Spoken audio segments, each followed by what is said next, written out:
오늘은 창세기 강해 18번째 시간인데요. 제목이 네가 무슨 일을 하든지입니다.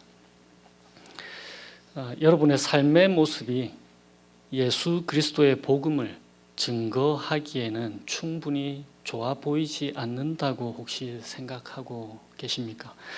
그래서 예수님을 소개하다가도 불현듯 여러분들 자신의 삶의 모습 때문에 아이고야 안 하는 게 차라리 하나님을 돕는 거겠다라고 생각이 들곤 하지 않으십니까? 오늘 본문은 그런 우리들에게 하나님께서 뭐라고 말씀하시는지를 잘 보여줍니다. 20장에서 우리는 아브라함과 사라가 어처구니 없게도 20여 전에 했던 것과 똑같은 잘못을 반복적으로 저지르는 것을 함께 보았습니다. 그런데 그럼에도 불구하고 오늘 본문에서 보여주는 것처럼 하나님께서 아브라함과 사라에게 약속하신 대로 아들을 선물해 주십니다. 하나님께서 아브라함에게 자손을 약속하시고 아브라함이 하란 땅을 떠날 때 그의 나이가 75세였잖아요. 그러니까 지금 오늘 본문에서 말씀하신 대로 100세, 그러니까 25년 만에 아들이 생긴 거예요. 그래서 아브라함과 사라가 얼마나 기뻤는지가 오늘 본문 6절에 나옵니다. 사라가 뭐라고 하냐면 하나님이 나를 웃게 하시니 듣는 자가 다 나와 함께 웃으리로다 라고 말하는 거예요. 그래서 8절에 이삭이 젖을 떼는 날에 아브라함이 성대한 잔치를 베풉니다. 당시에 젖을 떼는 날은 출생 후부터 한 2, 3년이 지난 뒤란 말이에요. 그러니까 이삭이 태어나고 2, 3년 동안 아브라함과 사라는 세상을 다 가진 것처럼 기뻤을 거예요. 그야말로 깨가 쏟아지는 가정입니다. 웃음꽃이 만발하는 가정이란 말이에요. SNS가 당시에 있었다면 아브라함과 사라가 아침 저녁으로 이삭 사진 찍었을 거예요. 그래서 인스타그램에 올려가지고 이삭 사진 봐라, 카카오 스토리 온통 이삭 사진, 그렇게 도배가 되어 있었을 거 아니에요. 18장엔 마므레 상수리 나무 그 아래에서 100일 사진도 찍고 지금 거하고 있는 그 그랄 땅에서 돌 사진 찍어서 인스타그램에 올리고, 그래서 친지들로부터 좋아요 이거 몇 개나 올라왔나 세고 그러면서 살았을 거란 말이에요. 2, 3년 동안. 그래서 세상이 이처럼 살기가 좋은 곳이구나 하고 있는데 아브라함과 사라의 웃음이 그렇게 오래 가지 못합니다. 이삭이 젖을 떼는 날에 가장 기뻐해야 할 그 잔칫날에 사라가 못 볼 것을 보게 된 겁니다. 이스마엘이 대략 이때 나이가 16세에서 17세란 말이에요. 왜냐하면 87세 때인가 86세 때 애를 낳았으니까. 그 이삭이 지금 2, 3살, 그러니까 상대가 되지 않는 나이란 말이에요. 그래서 사라가 이 광경을 목격하고는 아브라함에게 화풀이를 하는 거예요. 이스마엘이 이삭을 놀리는 걸 보고는 금방 하나님이 나를 웃게 하시니 듣는 자가 다 나와 함께 웃으리로다 라고 했는데 사라가 얼마나 화가 났던지 10절에 뭐라고 하냐면은 이 여종과 그 아들을 내쫓으라. 이름도 올리기 싫은 거예요.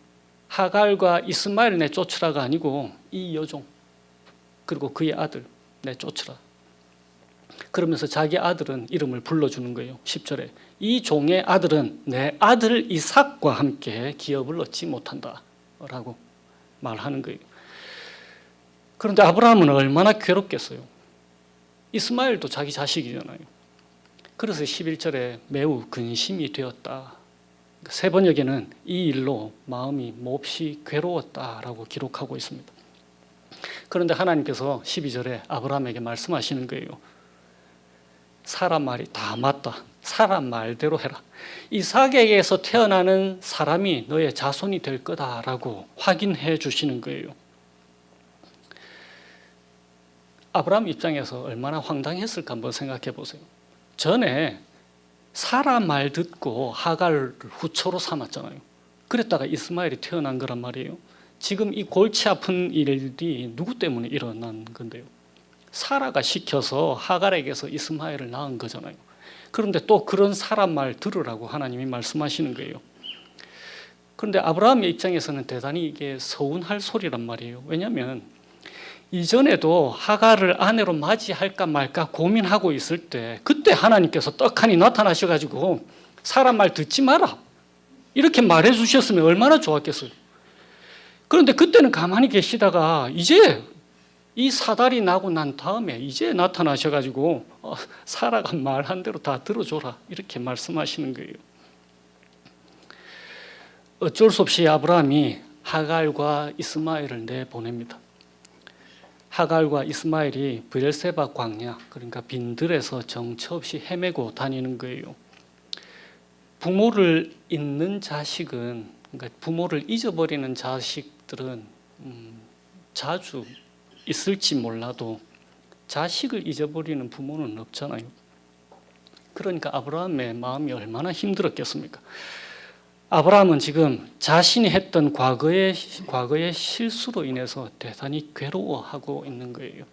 사라도 물론 마음이 안 편했겠죠. 부부간의 싸움에 이겨도 기쁘지 않는 싸움이 부부간의 싸움이잖아요. 사라도 마음이 불편했을 거예요.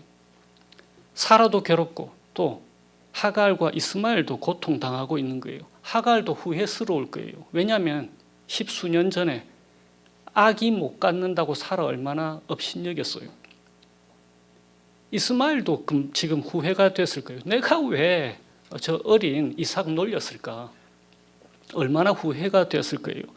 그러니까 마치 아담과 하와의 잘못으로 온 인류가 고통당하고 있는 것처럼 지금 그 모습이 아브라함의 가정의 모습으로 그렇게 나타나고 있는 것입니다. 그런데 그뿐만이 아닌 거예요. 지난주 우리가 본문 20장에서 아브라함이 아비멜렉에게 거짓말을 한 것을 살펴보았잖아요. 그러니까 지금 아브라함은 아비멜렉의 땅에서 살고 있는데 아비멜렉과 그랄 땅 사람들이 아브라함을 믿지를 않는 거예요. 그러니까 23절에 아비멜렉이 뭐라고 하냐면 이제 너 앞으로 거짓되이 행하지 말아라. 그렇게 하기로 하나님한테 맹세해라 라고 말하는 거예요. 거짓되이 행하지 이 말은 새 번역에서 잘 번역해놨는데 앞으로는 나 속이지 않기로. 그러니까 그 땅에 살고 있는데 그 땅 사람들이 아브라함을 믿지를 않는 거예요. 그러니까 그런 상황과 형편 가운데 지금 아브라함이 처해 있는 거예요. 그래서 아브라함 가족의 모습은 지금 현재를 살아가고 있는 우리들의 모습과 대단히 유사합니다. 어디론가 훨훨 날아가서 삶을 다시 시작하고 싶은 욕망들이 있는 그런 사람들 말이에요. 우리 중 어느 누구도 아무런 문제가 없는 사람이 없지 않습니까? 어느 누구도 자신이 이전에 저질러 놓은 문제들로 인해서 괴로워하지 않는 사람들이 없는 거예요. 물론 젊은 청년들은 그런 일들이 적을 수 있지만 나이가 들수록 그 일들이 너무너무 많아지잖아요. 여러분들은 이전에 잘못한 것 때문에 지금 후회하고 계시는 것들이 없으십니까? 말실수를 해서 관계가 어긋났다든지 투자를 잘못해서 재산을 다 잃었다든지 젊을 때 뭔가 전문적인 지식이나 기술을 배워둘 걸 지금 내 모습이 되게 처량해 보인다. 나이가 드니까 잘하는 게 하나도 없네. 젊을 때 술, 담배 많이 해서 지금 현재 질병으로 고통당하고 있다. 혹은 젊을 때 내가 좀 더 이른 나이에 예수님을 믿었으면 지금 내 모습이 조금 달라져 있지 않을까 등등 말이에요.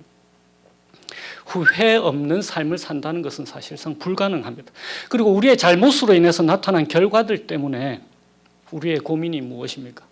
예수님 전할 때 내 같은 삶의 모습을 저 사람이 보고 예수님 믿겠나 하는 생각들 다 하시지 않으십니까? 아비멜렉처럼 우리 주변의 사람들이 우리를 믿지 않는 거예요.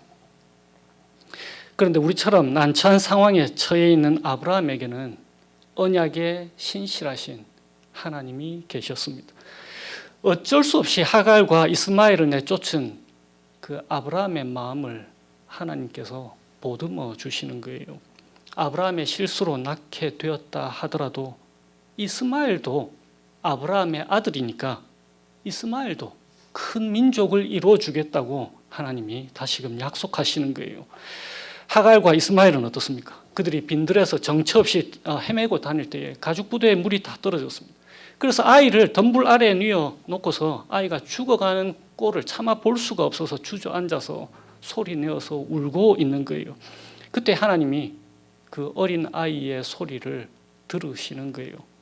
그 이스마엘의 이름 뜻이 그가 들으시다잖아요. 그 이름 뜻대로 하나님이 그 울음소리를 들으시는 것입니다. 그래서 하나님의 사자가 하갈에게 말씀하시는 거예요. 두려워하지 마라. 하나님이 이 아이의 소리를 들으셨다. 그가 큰 민족을 이루게 해주겠다라고 약속해 주시는 거예요. 그리고는 하나님께서 하갈의 눈을 밝히셔서 주변에 샘물이 있는 것을 보여주십니다.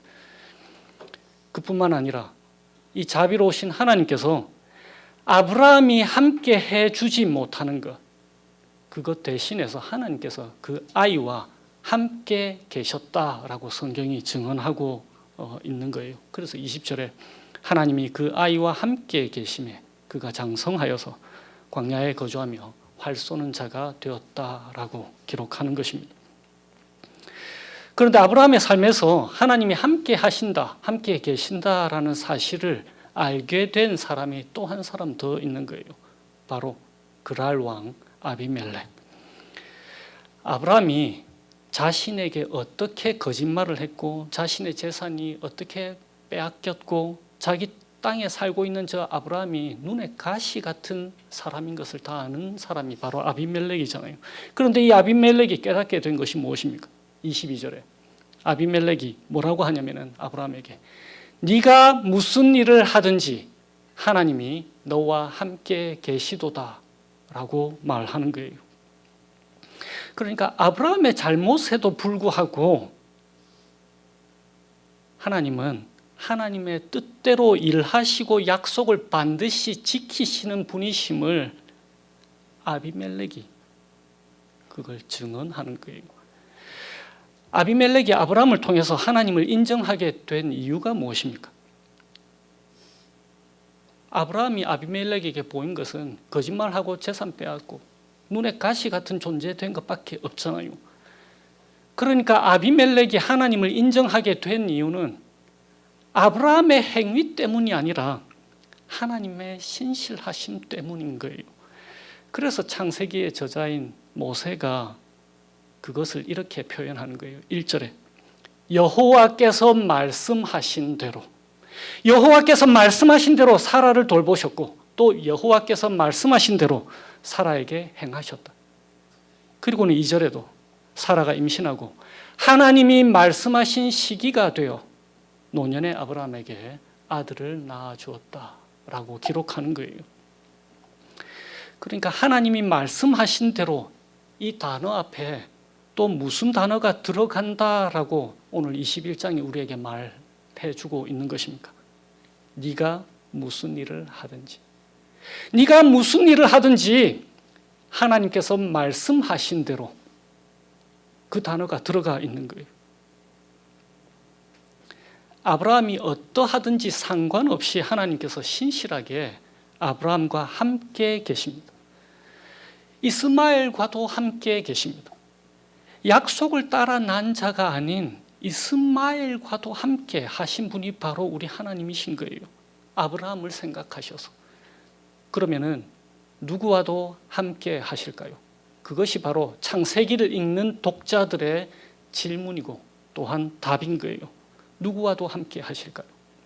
바로 광야 생활하면서 40년 동안이나 하나님께 신실하다는 것을 한 번도 보여준 적이 없는 이스라엘 백성들, 그들과도 함께 하신다라고 모세가 창세기를 통해서 그들에게 증언하고 있는 거예요. 그리고 바로 이것이 하나님께서 우리에게 들려주시는 복음의 메시지인 거예요.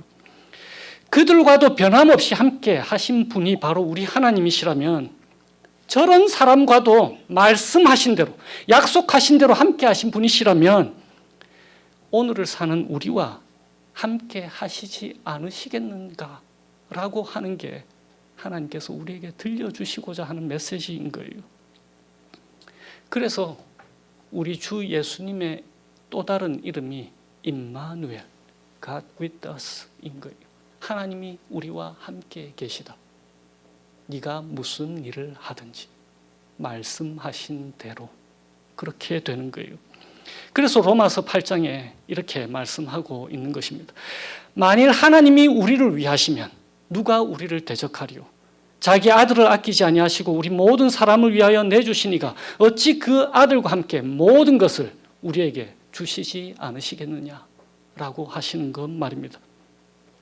그러므로 오늘 본문을 통해서 하나님께서는 우리에게 무엇을 말씀해 주고 계십니까? 교회에서, 세상에서 잘난 척할 필요 없다라는 거예요. SNS에 좋은 모습만 보일 필요 없다라는 거예요. 다른 사람들만 행복해 보이는 삶, 사실은 그렇지 않잖아요. 부러워할 필요 없다는 거예요. 약한 나를 통해서 강하신 하나님이 증거되는 것이 바로 그분의 백성들, 그분의 자녀들의 삶의 모습인 거예요. 그래서 고린도후서 12장에 이렇게 얘기하는 거예요. 이는 내 능력이 약한 데서 온전하여짐이라. 그러므로 도리어 크게 기뻐함으로 나의 여러 약한 것들에 대하여 자랑하리니 이는 그리스도의 능력이 내게 머물게 하려 함이라. 저는 대단히 소심하고 겁이 많은 사람입니다. 아직도 바퀴벌레가 제일 무서워요. 어렸을 때부터 저는 오줌 싸개였거든요. 저희 부모님은 지금도 그렇지만 경제적으로 부요함과는 거리가 먼 분들이십니다.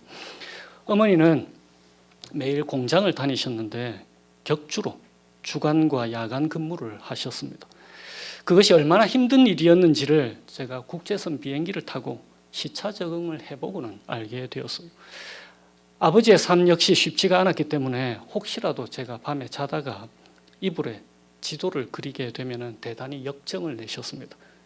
제가 저지른 실수 뒤처리를 하셔야 했으니까 말이에요. 그래서 긴장이 되어서 오히려 더 밤에 자주 이불을 버리곤 했단 말이에요. 그런데 게다가 저는 대단히 내성적이고 부끄러움이 많은 사람입니다. 초등학생 2학년 때 시험 시간이었는데 너무 오줌이 마려운 거예요. 그런데 선생님한테 화장실 좀 다녀와도 되겠습니까? 라는 그 말을 못하는 거예요. 그러다가 그만 바지에 실수를 해버렸습니다. 초등학교 2학년이었고 소변이어서 뭐 너그러우신 여러분들이 그래도 봐줄만 하다라고 생각하실 텐데 4학년 때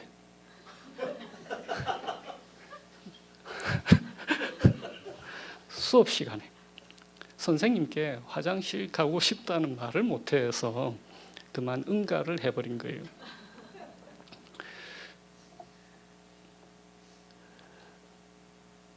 그런데 그런 일이 처음이 아니고 두 번째 있는 일이었습니다.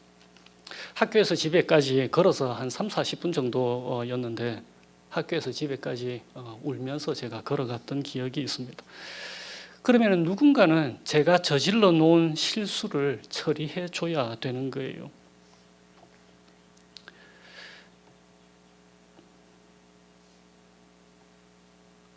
제가 지금 컴퓨터가 지난주에 컴퓨터에 조금 문제가 있어서 제가 새 컴퓨터를 가지고 왔는데 죄송합니다. 그러니까 누군가는 제가 저질러 놓은 실수를 처리해 줘야 되는데 그런 저질러 놓은 잘못들 뒤에 수습하시는 부모님을 보신 적 있으시잖아요. 그때 우리는 무엇을 봅니까? 바로 우리의 부모님이 나를 위해서 일하신다. 내가 무슨 일을 하든지 내 편이시네 라고 하는 생각을 갖게 되잖아요. 그것이 오늘 본문 말씀의 핵심입니다. 우리 삶에서 때로는 좋은 일들이 많이 일어나기도 합니다. 우리는 그것들을 통해서 하나님께서 우리와 함께 하시고 우리를 위해서 일하고 계심을 보게 되는 거예요. 그렇지만은 자주 우리가 저질러 놓은 그 많은 잘못들과 실수들, 그것들은 어떤가요? 하나님은 여전히 우리와 함께 하시고 그 모든 잘못된 것들을 바로 잡아 주시면서 우리와 함께 계시고 우리를 위해서 일하시는 분이심을 오늘 본문이 우리에게 증언해 주는 거예요. 그래서 때때로 소심한 제게 담대한 모습이 나타나고 겁 많은 제게서 용기 있는 모습이 가끔씩 나타나고 삶의 형편에 대해서 별로 걱정하지 않고 평안한 모습이 있다는 것을 제 스스로 감지하게 되면은 저는 하나님의 일하심을 인정하지 않을 수 없게 되는 거예요. 하나님께서 저와 함께 계시다라는 것을 고백하지 않을 수 없게 되는 것입니다. 하나님 알아가기 소그룹 모임에서는 지금 우리 사도행전을 함께 나누고 있잖아요. 사도행전의 다른 이름이 무엇이라고 했습니까? 성령행전. 물론 사도행전은 사도들의 사역을 전해줍니다. 그러나 더 근원적으로 사도행전이 우리에게 말씀해 주시는 바가 무엇입니까? 살아계신 하나님께서 예수 그리스도 안에서 자녀 삼으신 우리를 통해서 성령 하나님께서 어떻게 일하고 계시는지를 보여주는 책이잖아요. 그래서 사도행전을 다른 말로 성령행전이라고 부르는 것입니다. 그러니까 사도행전을 통해서 우리는 우리의 삶의 모습이 초대교회 성도들의 모습처럼 닮아가려고 애쓰기도 하지만 그러나 더 근원적으로는 우리는 성령 하나님께서 지금 우리가 있는 이곳에서 어떻게 일하고 계시는 것을 함께 보고 함께 나누는 거예요. 그래서 우리 교회 소그룹 모임이 성경 공부 모임이라 안 하고 하나님 알아가기라고 부르는 것입니다. 그러니까 그룹 모임 할 때마다 잘된 것만 말하는 자리가 아닌 거예요. 그룹 모임에서 우리는 우리의 약함, 우리의 연약함, 우리의 잘못, 우리의 실수들을 드러내는 자리인 것입니다. 왜냐하면 우리의 약점, 우리의 실수, 우리의 잘못에도 불구하고 우리와 함께 하시는 하나님께서 우리를 회복시키신다라는 것을 증언할 수 있는 자리이니까 그런 거예요. 우리가 무슨 일을 하든지 함께 하시는 하나님을 자랑할 수 있는 거잖아요. 우리의 연약함을 통해서 일하시는 하나님을 우리가 자랑할 수 있는 것입니다. 하나님께서는 우리가 세상에서 그리스도 예수 안에서 드러내시는 하나님의 사랑과 은혜를 전하기를 원하십니다. 우리의 삶을 보란 듯이 세상 사람들에게 자랑하고 이러는 게 아니잖아요. 우리에게 내세울 것이 몇 개나 있습니까? 우리에게 내세울 것이 또 혹시 없다 하더라도 위축되지 않아도 된다라고 말씀하시는 거예요. 하나님은 우리가 본질적으로 하나님이 누구이신지, 예수 그리스도 안에서 하나님께서 우리를 위해서 무엇을 하셨는지를 증언하기를 원하시는 거예요. 하나님이 일하고 계시니까. 성령 하나님께서 우리와 변함없이 함께 하시기 때문에 그런 거예요. 그것을 하나님께서 우리에게 약속해 주셨습니다. 하나님께서 말씀하신 대로 네가 무슨 일을 하든지 함께 계시겠다라고 말이에요. 그러므로 이 사실이 우리에게 확신과 소망을 주는 것입니다. 바로 이 사실이 우리에게 위로와 평안을 주는 거예요. 우리가 무슨 일을 하든지 하나님께서 약속하신 대로 반드시 이루시는 분이시니까. 그래서 하나님은 우리의 삶을 통해서 우리를 드러내는 것이 아니고 하나님 자신을 드러내시기를 원하시는 것이에요. 우리가 하나님 자녀다운 모습을 어떻게 세상에 보일 수 있겠습니까? 우리의 선한 행실은 우리와 함께 하시는 성령 하나님께서 하신 일이라고 우리가 증언할 수 있을 거예요. 우리의 악한 행실과 실수들은 우리의 죄인됨을 드러내주는 것입니다. 우리가 그렇게 고백할 수가 있는 거예요. 그리고 그렇게 실패하고 무너진 우리를 신실하신 하나님께서 회복시키신다는 것을 증거함으로 우리는 우리의 삶을 통해 하나님을 증거할 수 있는 것입니다. 하나님께서 우리가 하나님의 자녀임을 드러낼 수 있도록 우리와 함께 하고 계시는 거예요. 우리의 삶을 통해서 친히 일하고 계시는 것입니다. 하나님은 누구와 함께 하실까요? 사실 나 같은 사람과도 변함없이 정말로 함께 하실까라는 생각을 한 번쯤은 다 해보셨을 것입니다. 그런 마음이 드는 것이 당연한 거예요. 어떻게 나 같은 사람에게 하나님 같은 거룩하신 분께서 변함없이 함께 계신다고 하는 것이 가능하냐는 말이에요. 오히려 아브라함이 하갈과 이스마엘을 내쫓은 것처럼 하나님 앞에서 내쫓겨야 마땅하다라고 우리가 생각하잖아요. 그런데 그 내쫓김 당한 것, 우리 주 예수 그리스도께서 대신 당하셨습니다. 그래서 하나님이 우리와 함께 하시는 것은 나의 어떠함이 아니라 우리 주 예수 그리스도 때문에 함께 하시는 거예요. 우리의 공로는 아무것도 없는 것입니다. 하나님 앞에 설 때에 내가 행한 선한 일로 하나님 앞에 서겠다고 착각하지 마세요. 그러한 생각들은 모두가 무너지는 것입니다. 왜냐하면 그것이 하나님의 은혜를 헛되이 만드는 것이기 때문에 그런 거예요. 갈라디아서 2장에 뭐라고 되어 있습니까? 내가 하나님의 은혜를 패하지 아니하노니 만일 의롭게 되는 것이 율법으로 말미암았다라고 한다면 그리스도께서 헛되이 죽으셨다라고 선언하잖아요. 우리의 어떠함과는 상관없이 영원히 은혜로우신 우리 주 예수 그리스도의 이름이 그래서 임마누엘인 거예요. 임마누엘이신 우리 하나님 아버지가 우리가 무슨 일을 하든지 말씀하신 대로 우리와 함께 계신다는 그 약속 기억하시고 주님과 함께 새로운 한 주 살아가게 되시기를 주님의 이름으로 축원드립니다. 시편 46편으로 오늘은 제가 기도하겠습니다. 살아계신 하나님, 저희들의 삶의 모습은 어디 하나 내세울 것 없음을 인해서 오히려 감사해요. 저희들의 어떠함을 전하는 게 아니라 오히려 하나님께서 저희 같은 사람들을 통해 일을 하고 계시고 저희들의 어떠함과 상관없이 함께 하시는 분이심을 전할 수 있게 해주셔서 감사해요. 하나님께서 저희들의 피난처시고 힘이시고 환난 중에 만날 큰 도움이심을 고백합니다. 그러므로 땅이 변하든지 산이 흔들려 바다 가운데에 빠지든지 바닷물이 솟아나고 뛰놀든지 그것이 넘침으로 산이 흔들릴지라도 저희들이 두려워하지 않게 하여 주세요.